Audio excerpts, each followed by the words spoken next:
अर्थसंकल्पीय अधिवेशनाचा आजचा चौथा दिवस आहे। आठवड्याच्या पहिल्याच दिवशी सत्ताधारी विरोधकांना घेरण्याच्या तयारीत आहेत।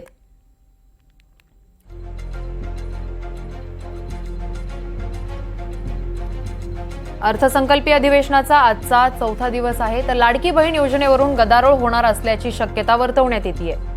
शेतकऱ्यांच्या प्रश्नावरून सत्ताधाऱ्यांना घेरणार असल्याचं देखील बोललं जात आहे। तर अर्थसंकल्पीय अधिवेशनाचा आजचा चौथा दिवस आहे।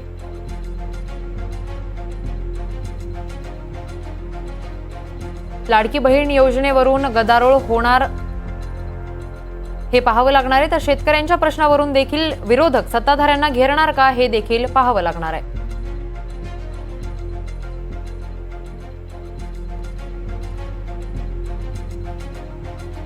तर लाडकी बहीण योजनेवरून गदारोळ होणार का हे पाहणंही महत्त्वाचं ठरणार आहे। तर शेतकऱ्यांचे अनेक प्रश्न विरोधक विचारू शकतात। या संदर्भात अधिकची माहिती देण्यासाठी आमच्या प्रतिनिधी जुई जाधव आपल्यासोबत आहेत। जुई, अर्थसंकल्पीय अधिवेशनाचा आजचा चौथा दिवस आहे। कोणकोणत्या मुद्द्यांवरून गदारोळ होऊ शकतो?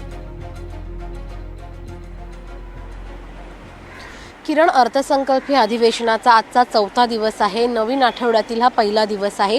गेल्या आठवड्यामध्ये अर्थसंकल्पीय अधिवेशनाला सुरुवात झाली होती। त्या आठवड्यामध्ये आपण पाहिलं तर मग विरोधकांनी सत्ताधाऱ्यांना पूर्णपणे घेरण्याचा प्रयत्न केला। अर्थसंकल्प देखील सादर झाला गेल्या आठवड्यामध्ये आणि या अर्थसंकल्पामध्ये अनेक योजना महिलांसाठी आणि शेतकऱ्यांसाठी सत्ताधाऱ्यांनी आणल्या। मात्र या योजनांचा विरोध विरोधकांनी केला आणि जी लाडकी बहीण योजना आहे त्याच्यावरती विरोधकांनी टीकास्त्र सोडलं। हक्कभंग आणणार मुख्यमंत्री एकनाथ शिंदे यांच्यावर असं विरोधी पक्षनेते विजय वडेट्टीवार यांनी सांगितलं होतं। त्याच्यावरती आज सभागृहामध्ये नेमकी कोणती भूमिका मांडतायत हे पाहणं महत्त्वाचं राहणार आहे। त्यासोबतच आज जर आपण पाहिलं तर मग शेतकऱ्यांचे प्रश्न आहेत, कर्जमाफीचे प्रश्न आहेत, वीज बिलाचे प्रश्न आहेत, त्यासोबतच इतरही प्रत्येक विधानसभामध्ये जे काही मुद्दे आहेत ते मांडले जाणार आहेत विरोधकांकडून। आणि विशेष म्हणजे आज दोन्ही सभागृहांमध्ये जीएसटीचा अहवाल जो आहे तो सादर केला जाणार आहे। यावरून देखील विरोधक सत्ताधाऱ्यांना घेरण्याच्या पूर्ण तयारीमध्ये आहेत, कारण का जीएसटीचा दर कमी करावा अशी मागणी खरं तर सगळ्यांकडून आहे आणि त्यातच आज जीएसटीचा अहवाल सादर केला जाणार आहे।